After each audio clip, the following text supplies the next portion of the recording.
Hello everyone, welcome back to Master English with Sakshi. मैं साक्षी आर्य, आपकी English trainer, English mastery series की एक और वीडियो के साथ आपका स्वागत करती हूँ। आज का दिन है हमारा ग्रामर मास्टरी का, यानी कि आज ग्रामर के एक और टॉपिक को हम अच्छे से समझने और मास्टर करने जा रहे हैं। कि पिछले कुछ वीडियोस में हम लोगों ने सेंटेंसेस के बारे में, टाइप्स ऑफ सेंटेंसेस के बारे में, सिंगुलर प्लूरल सब्जेक्ट्स के बारे में सीखा। आज हम बात करेंगे आर्टिकल्स की।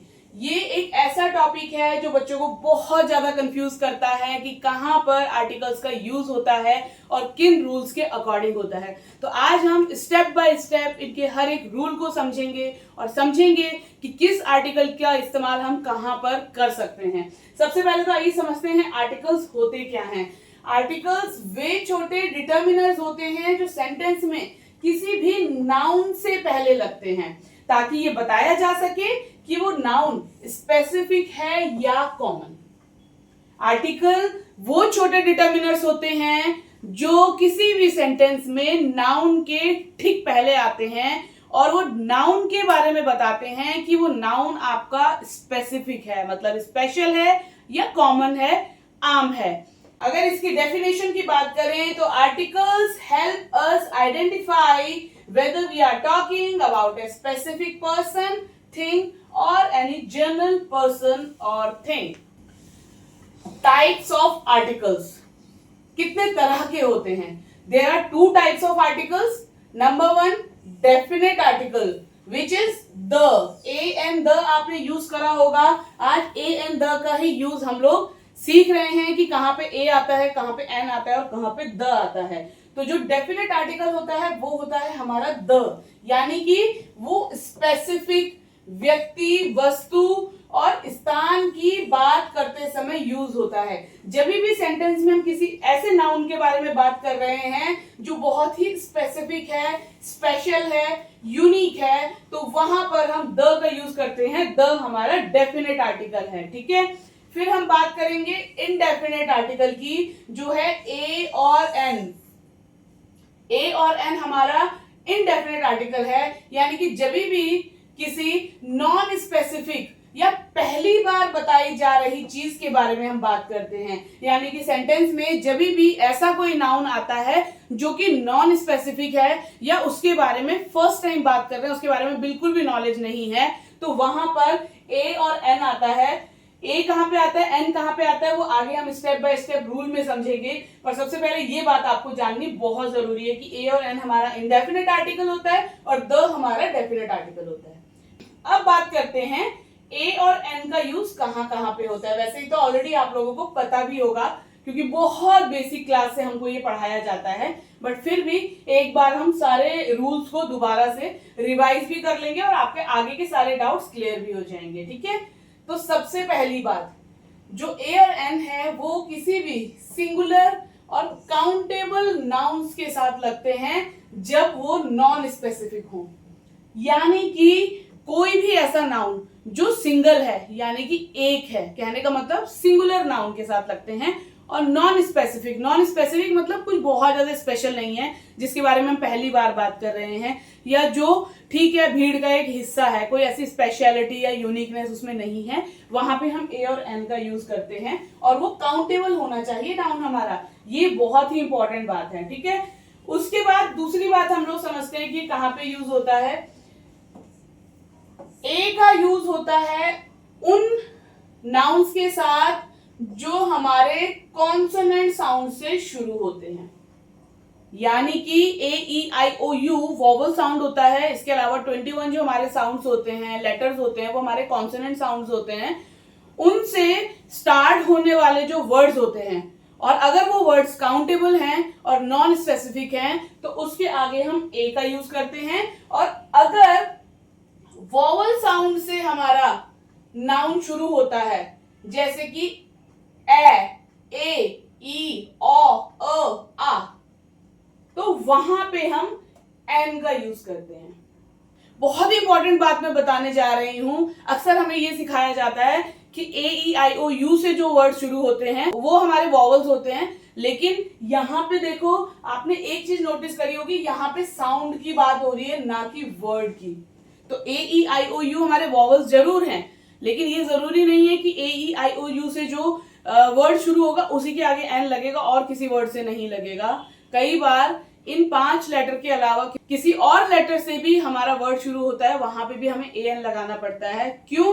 क्योंकि यहाँ पे साउंड की बात कर रही है। जब भी हम उस लेटर को प्रोनाउंस कर रहे हैं, अगर उसका पहला साउंड ए, ई, अ और आ रहा है तो हमें उसके आगे एन लगाना है। ठीक है, focus on sound while using this, not spelling. कि AN का यूज करने के लिए हमें वर्ड के साउंड पे फोकस करना है, ना कि उसकी स्पेलिंग पे।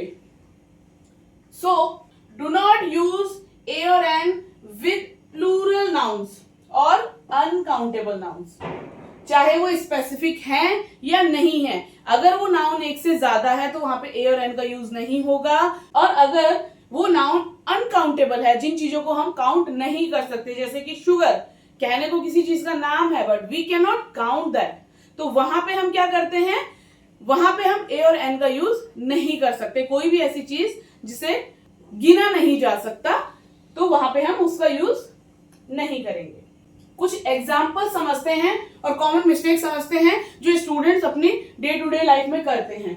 जैसे कि हमने बोला आई सॉ अ बुक, तो ये हमारा करेक्ट है, लेकिन अगर कोई इसके आगे ANN लगा देता है तो ये रॉन्ग हो जाएगा। क्यों? क्योंकि बुक हमारा कॉन्सोनेंट साउंड B से स्टार्ट होता है। ठीक है, she is a good speaker, good speaker के आगे हमने अ लगाया है, अगर कोई इसमें एन लगाता है तो ये हमारा रॉन्ग है, क्योंकि अगेन जो हमारा गुड स्पीकर, यानी कि गुड तो यहाँ पे एडजेक्टिव है, लेकिन इसके आगे ये एडजेक्टिव इस स्पीकर को डिफाइन कर रहा है, तो इसी वजह से इसके साथ ही जोड़ा जाता है और AN इससे पहले ही आएगा। और G हमारा कॉन्सोनेंट साउंड है, तो यहाँ पे भी हम N का यूज नहीं करेंगे बल्कि A का यूज करेंगे। साथ ही अब यहाँ पे आप देखिए, he is an honest man. अब H वॉवल्स का पार्ट नहीं है, AEIOU में H लेटर नहीं आता, और ऑनेस्ट हमारा H से शुरू हुआ है, फिर भी इसके आगे N लगा है। अगर आप अ ऑनेस्ट मैन लिखते हैं तो आप गलत हैं। क्यों? क्योंकि हमने बात करी थी कि हम साउंड्स को फोकस करते हैं। Here the word start with H but the sound is O because H is silent. Honest में H साइलेंट होता है, इसीलिए ऑनेस्ट का जो प्रोनाउंसिएशन होता है वो ऑ से होता है। तो हमें यही चीज ध्यान रखनी है कि स्पेलिंग क्या है वो ठीक है, मेन है उसका प्रोनाउंसिएशन का जो फर्स्ट साउंड है वो क्या आ रहा है, उसी के अकॉर्डिंग हमें A और N का यूज करना है। I study at a university, देखा जाए तो यू हमारा वॉवल है AEIOU, लेकिन यहाँ पे अ यूनिवर्सिटी लगाया है, तो अ यूनिवर्सिटी ही करेक्ट है। अगर आप एन यूनिवर्सिटी लिखते हैं तो आप रॉन्ग हैं, क्योंकि ये यू से तो शुरू हुआ है लेकिन इसमें साउंड आ रहा है य का, यूनिवर्सिटी, इसी वजह से यहाँ पे ए का यूज होगा। Again, do you have a pen, यहाँ पे हम अ पेन ही यूज करेंगे, एन पेन यूज नहीं करेंगे, क्योंकि हमारा जो पेन है वो कॉन्सोनेंट वर्ड और कॉन्सोनेंट साउंड से ही स्टार्ट होता है। यहाँ पे ना वर्ड वॉवल है ना ही साउंड वॉवल है, तो यहाँ पे हम अ का यूज करेंगे, एन का नहीं करेंगे। तो ये ए और एन की डिटेल्ड इंफॉर्मेशन, कहाँ पे आपको ए यूज करना है, कहाँ पे आपको एन यूज करना है, आज के बाद आपको कोई कंफ्यूजन नहीं रहने वाला कि एच से शुरू हुआ है तो भी एन लगा है, यू से शुरू हुआ है तो भी अ लगा है। दैट मीन्स आपको समझ में आ जाएगा कि हमें उसकी स्पेलिंग पे नहीं बल्कि उसके साउंड पे फोकस करना है। और सबसे बड़ी बात, ए और एन को हमें काउंटेबल नाउन के साथ यूज करना है, जो कि पॉपुलर ना हो, स्पेसिफिक ना हो। ठीक है, अब बात करते हैं सबसे इंपॉर्टेंट द के बारे में। सबसे ज्यादा कंफ्यूजन लोगों को द पे होता है कि यार द लगाएं कहाँ पे।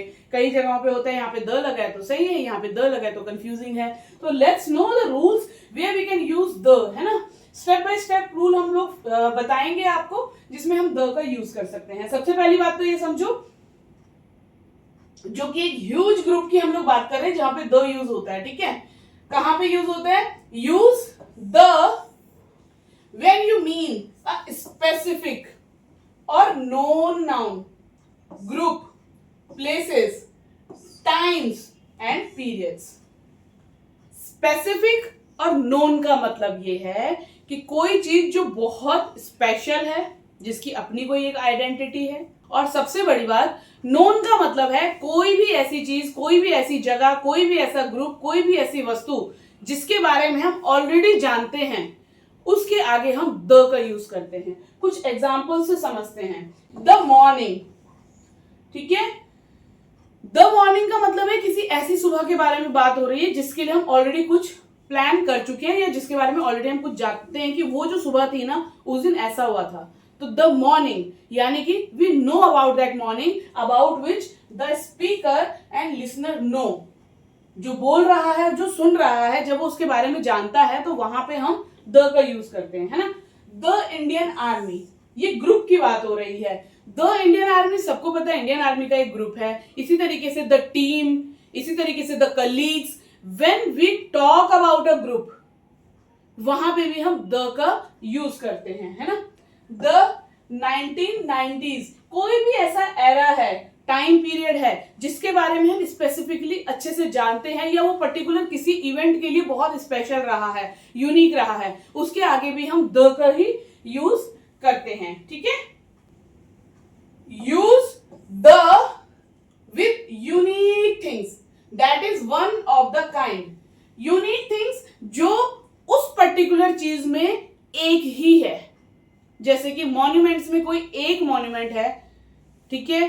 किसी भी चीज में कोई ऐसी यूनिक चीज है जो उस पर्टिकुलर कैटेगरी में सिंगल है, उसके आगे भी द यूज होता है। जैसे कि द सन, एक ही सूरज है, तो आप हमेशा उसके लिए द यूज करेंगे। जैसे यूनिवर्सल ट्रूथ भी आप कह सकते हैं, द मून, है ना।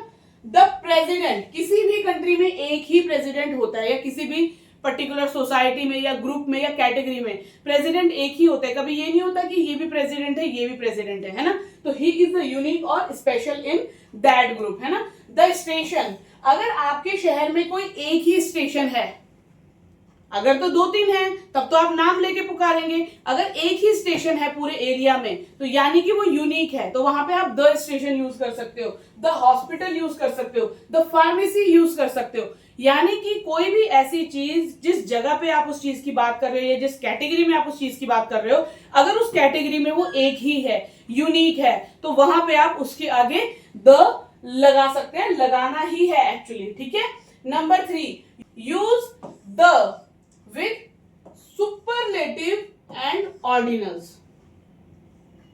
एडजेक्टिव्स हम अभी आगे पढ़ेंगे, वहां पे एडजेक्टिव्स की कैटेगरी होती हैं, नॉर्मल कैटेगरी, कंपैरेटिव कैटेगरी और सुपरलेटिव कैटेगरी। सुपरलेटिव कैटेगरी का मतलब है जो एक्चुअली बात वही आ रही है जो बहुत ही स्पेशल है ना। अगर हमने बोला कि he is good but he is best, तो जो बेस्ट है उसके आगे द लगेगा। ही इज बेस्ट रॉन्ग है, ही इज द बेस्ट होगा, आई एम द बेस्ट होगा।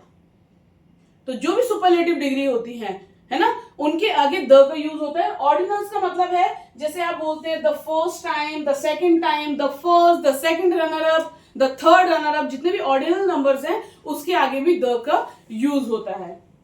बात करते हैं रूल नंबर 4 की। Use the for nouns which are mentioned earlier and already been introduced in the conversation। कोई भी कन्वर्सेशन अगर हम कर रहे हैं और वो नाउन उस कन्वर्सेशन में ऑलरेडी पहले यूज हो चुका है, जिसके बारे में हम बात कर रहे हैं, तो उसके आगे भी आप द लगाते हैं। देखिए, there was a boat in the river, यहां पे हमने अ लगाया है बोट के लिए, और यहां पे हमने द लगाया है बोट के लिए। The boat was in such a bad condition. दोनों सेम वर्ड है, ये भी बोट है, ये भी बोट है, लेकिन यहाँ पे अ लगाए, यहाँ पे द लगाए। क्यों? क्योंकि ये पहली लाइन है, बोट को पहली बार इंट्रोड्यूस किया जा रहा था कि there was a boat in the river, यानी कि नदी में एक नाव थी। तो जब पहली बार हमने बात करा तो एक नाव, क्योंकि किसी को नहीं पता था कि एक थी या क्या था। लेकिन जब दूसरी बार हमने उस बोट को डिफाइन करा, the boat was in such a bad condition, जब दोबारा हमने उस बोट के बारे में बात करी तो द लगाया, बिकॉज उस कन्वर्सेशन में जो स्पीकर था और जो लिसनर था वो ऑलरेडी उस बोट के बारे में जानता है, कि बता चुके हैं कि नदी में एक नाव थी। ठीक है, तो इस तरीके की बातें जब कन्वर्सेशन में कोई भी नाउन पहले ही मेंशन हो गया है, इंट्रोड्यूस कर दिया गया है, तो दोबारा जब उसका कन्वर्सेशन में हम बात करते हैं तो उसके आगे द लगाते हैं, है ना। Use the with geographical names like with rivers, oceans, seas, mountains, ranges and desserts.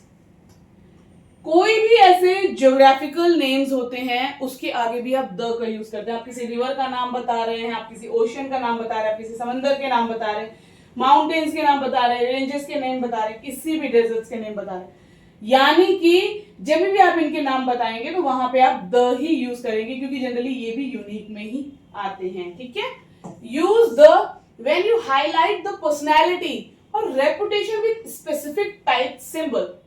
किसी भी ह्यूमन बीइंग के नाम के आगे आप द लगा सकते हैं जब आप उसकी पर्सनैलिटी और रेपुटेशन को किसी पर्टिकुलर टाइप या सिंबल से हाईलाइट कर रहे हैं, यानी कि वो इतना नोन है कि लोग नाम से ही जानते हैं, वो एक सिंबल बन चुका है। जैसे कि हम लोग हमेशा बोलते हैं द अमिताभ बच्चन, है ना, इस तरीके से द सचिन तेंदुलकर, ये लेजेंड्स हैं अपनी इंडस्ट्री के, अपनी कैटेगरी के। आप किसी नॉर्मल पर्सन के नहीं बोल सकते कि the so and so, the Rakesh, the Ramesh, the Suresh, you cannot say that।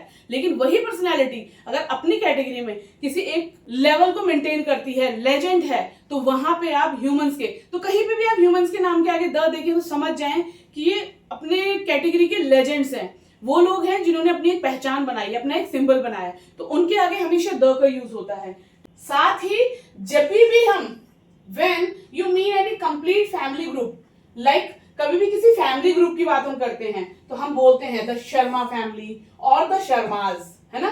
अब उसमें एक लोग हैं, दो लोग हैं, 5 हैं, 10 हैं, 20 हैं, 50 हैं, या उनका पूरा गांव है, उससे कोई मतलब नहीं बनता। जब भी हम किसी पर्टिकुलर ऐसी कैटेगरी की बात करते हैं जो एक फैमिली ग्रुप को डिफाइन करता है, तो वहां पे हम family like the Sharma family या द शर्माज ऐसे करके डिफाइन कर सकते हैं, वहां पे भी हमें द ही लगानी है। The can be used with singular, plural, uncountable, all with the above condition. The को आप सिंगुलर के साथ भी यूज कर सकते हो, जैसे द बोट, एक ही बोट थी लेकिन फिर भी हमने उसके लिए द लगाया, तो यहाँ पे सिंगुलर प्लूरल का कोई यूज नहीं। जैसे ए और एन तो हम सिर्फ सिंगुलर के साथ लगा सकते हैं ना, काउंटेबल के साथ नहीं। द आप सिंगुलर के साथ भी लगा सकते हो, प्लूरल के साथ भी लगा सकते हो, अनकाउंटेबल नाउन के साथ भी लगा सकते हो, बट ये ऊपर की कंडीशंस जो अभी हमने एक्सप्लेन करी है, इनमें से किसी एक कैटेगरी में वो नाउन्स आने चाहिए। क्लियर हो गया? तो अब इसके भी कुछ एग्जांपल्स हम लोग कर लेते हैं कि किस तरह की मिस्टेक्स हमारे लर्नर्स करते हैं जो उन्हें नहीं करनी है। जैसे कि हमारा करेक्ट सेंटेंस है the sun rises from the east. अगर सिर्फ आपने sun rises from the east लिखा है तो ये रॉन्ग है, इसके आगे द लगाना जरूरी है क्योंकि एक यूनिक कैटेगरी से आया है ना। Sun is unique, so always use the before it. Number 2, close the door please. अगर आप किसी को कोई इंस्ट्रक्शन दे रहे हैं, close the door please, pick up the glass please, है ना, तो अगर आपने यहाँ पे द नहीं लगाया, क्लोज डोर लगाया, तो ये आपका रॉन्ग है, क्योंकि स्पेसिफिक चीज के बारे में आप बात कर रहे हो कि उस दरवाजे को, सपोज दरवाजे को बंद करो, तो दोनों ही लोग वहां पे, लिसनर भी दरवाजे के बारे में जानता है, स्पीकर भी जानता है, तो वहां पे आपको द यूज करना ही करना है ना। The boy we saw yesterday is here is correct. अगर आपने लिखा है a boy we saw yesterday is here, तो ये स्टेटमेंट आपकी रॉन्ग होगी। क्यों? क्योंकि यहाँ पे एक पर्टिकुलर बॉय की बात हो रही है, ऐसे लड़के की बात हो रही है जिसको कल देखा था, वो आज यहाँ पे है। तो इस तरह की चीजों के बारे में भी आपको द यूज करना है। The Taj Mahal is beautiful. Taj Mahal अपने आप में एक मॉन्यूमेंट है, यूनिक है। सिर्फ आप ताजमहल इज ब्यूटीफुल नहीं लिख सकते, you have to mention the Taj Mahal is beautiful. Use the four famous monuments. Who is the tallest in the class. Class में सबसे लंबा कौन है। टॉलेस्ट हमारी एडजेक्टिव की सुपरलेटिव डिग्री है, तो इसको जब भी हम यूज करेंगे किसी भी सुपरलेटिव डिग्री को, तो उसके आगे हम द जरूर लगाएंगे। Who is tallest in the class अगर हम लिखेंगे तो ये स्टेटमेंट हमारी रॉन्ग हो जाएगी, क्योंकि द सुपरलेटिव डिग्रीज के आगे लगता है। तो ये कुछ स्पेसिफिक रूल्स हैं, स्पेसिफिक प्रोटोकॉल्स हैं जो आपको आर्टिकल यूज करते टाइम फॉलो करने ही करने हैं। अगर आप इनको नहीं फॉलो करते हैं ना, तो एक्चुअली कंफ्यूजन होता है।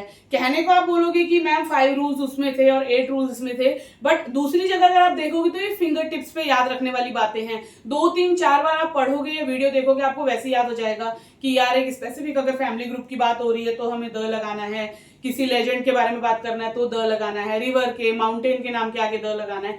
यूनिक है तो हमें द लगाना। तो ये सब समझने वाली बात है और समझ में तभी आएगा जब रिपीट करोगे। वीडियो को रिपीटिशन में देखोगे तो फिर आपको नोट्स भी बनाने की जरूरत नहीं पड़ेगी। आप वैसे ही फिंगर टिप पे बस अपने फोकस को वहीं रखना कि क्या बोला जा रहा है, फिंगर टिप पे उसको नोट करते जाना कि इसके साथ द आएगा, इसके साथ द आएगा, इसके साथ द आएगा, यहाँ पे ए आएगा। ए और एन का तो देखो बहुत ही है, इजी सा है कि आपको काउंटेबल नाउन्स के साथ और सिंगुलर नाउन के साथ यूज करना है। बट द थिंग इज कि ए और एन में साउंड का आपको ध्यान रखना होता है। लेकिन द के लिए आपको 4-5 चीजें याद करनी पड़ेंगी। अगर आप सिर्फ द को भी याद कर लेते हो तो जितनी कैटेगरीज में आप द लगा रहे हो, इसके बाद जो भी कैटेगरीज बचेंगी वहां पे आप ए और एन लगा देना। ये भी एक तरीका होता है याद करने का कि जब हमें 2 चीजें याद करनी है तो इस वाले को कर लो, यहाँ से जो बचा फिर वो यहाँ यूज हो जाएगा। इस तरीके से आप अपने ग्रामर टॉपिक को भी मास्टरी करते जाओ। पूरे वीक तो हम रीडिंग, स्पीकिंग, वोकैबुलरी और बाकी सारी चीजों पे लगाते हैं, लेकिन इस तरह की वीडियोस में जब आप वहां पे कन्वर्सेशन देख रहे हैं, स्पीकिंग देख रहे हैं, तो आपको वो चीजें भी क्लियर होंगी कि कौन सी चीज कहाँ पे क्यों यूज हुई है और किस रूल को फॉलो करते हुए यूज हुई है।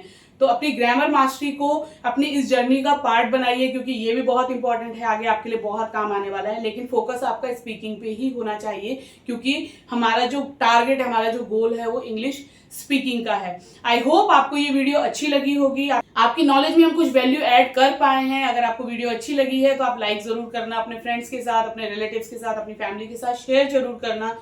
कोई भी डाउट, कोई भी क्वेरी अगर होती है, किसी पर्टिकुलर वीडियो की डिमांड है, किसी पर्टिकुलर वीडियो के टॉपिक की आपकी डिमांड है, तो आप हमारे व्हाट्सएप नंबर पे या कमेंट बॉक्स में मेंशन कर सकते हैं। हम वहां पे आपको उसी के अकॉर्डिंग फिर हम या तो Q&A सेशन रखेंगे, क्वेश्चन आंसर सेशन रखेंगे वंस अ वीक, आपके सारे क्वेश्चन आंसर्स को सॉल्व करने के लिए। हो सकता है वो हम यूट्यूब पे रखें या वो हम किसी ऑनलाइन प्लेटफॉर्म लाइक जूम वगैरह पे भी रख सकते हैं, जहां पे हम 1-to-1 इंटरेक्शन कर सकें। आपकी जो भी रिक्वायरमेंट्स हैं मेंशन जरूर कीजिएगा, हम उनको जरूर लुक आफ्टर करेंगे।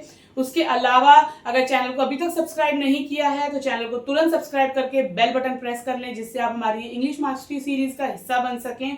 साथ ही साथ प्रैक्टिस करते रहिए, बहुत सारी वीडियोस ऑलरेडी चैनल पर हमने पोस्ट कर दी है, उनकी प्रैक्टिस करते रहिए, वो आपकी इंग्लिश स्पीकिंग जर्नी के बहुत ही इंपॉर्टेंट पिलर्स बनने वाले हैं। मिलते हैं एक अगली वीडियो, एक अगले टॉपिक के साथ। Till then keep learning, keep speaking, keep enjoying your speaking journey. Good bye, take care.